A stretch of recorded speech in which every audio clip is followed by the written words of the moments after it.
Shalom jemaat yang dikasihi Tuhan dimanapun engkau berada. Jumpa lagi hari ini, kita akan bersama-sama merenungkan firman Tuhan.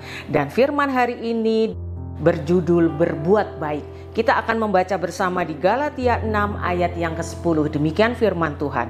Karena itu selama masih ada kesempatan bagi kita, marilah kita berbuat baik kepada semua orang, tetapi terutama kepada kawan-kawan kita seiman. Bapak Ibu, hari ini penulis mengisahkan bahwa dunia ini, orang yang hidup di dalamnya itu tentunya tahu berbuat baik kepada sesamanya. Dan apa yang membedakan orang yang mungkin tidak beragama dan yang beragama seperti kita adalah semua pengikut Kristus, pasti ada bedanya.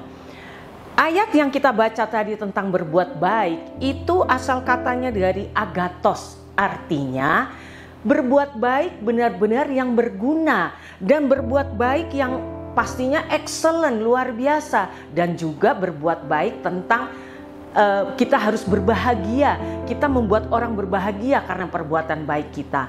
Nah, hari ini kita akan belajar dua hal bagaimana membedakan kita orang Kristen dan yang bukan dalam hal berbuat baik. Yang pertama tadi yang saya katakan bahwa berbuat baik itu harus berguna. Dan ketika kita melakukan perbuatan baik pastinya kita harus merasakan kebahagiaan.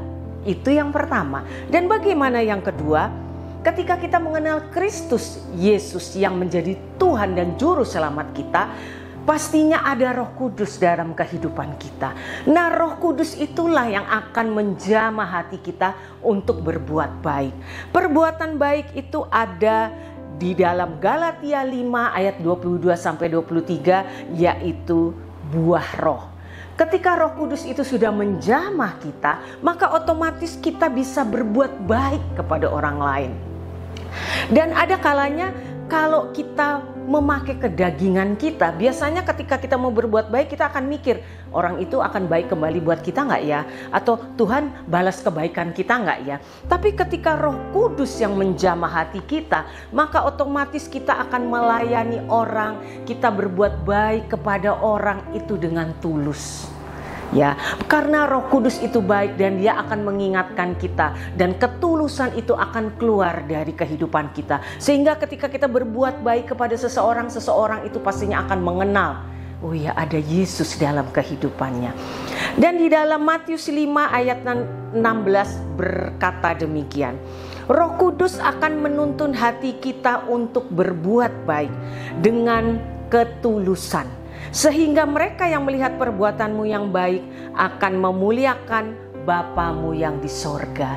Jadi kita ingat bahwa ada dua hal, bahwa ketika kita melakukan perbuatan baik untuk menyatakan bahwa kita adalah pengikut Kristus. Jadi yang pertama adalah excellent, pastinya kita melakukannya dengan bahagia. Dan yang kedua adalah karena Roh Kudus yang menjamah kita, sehingga perbuatan baik kita itu adalah dengan ketulusan hati yang kita lakukan.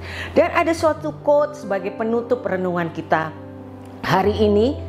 Selama masih ada kesempatan bagi kita, marilah kita berbuat baik kepada semua orang.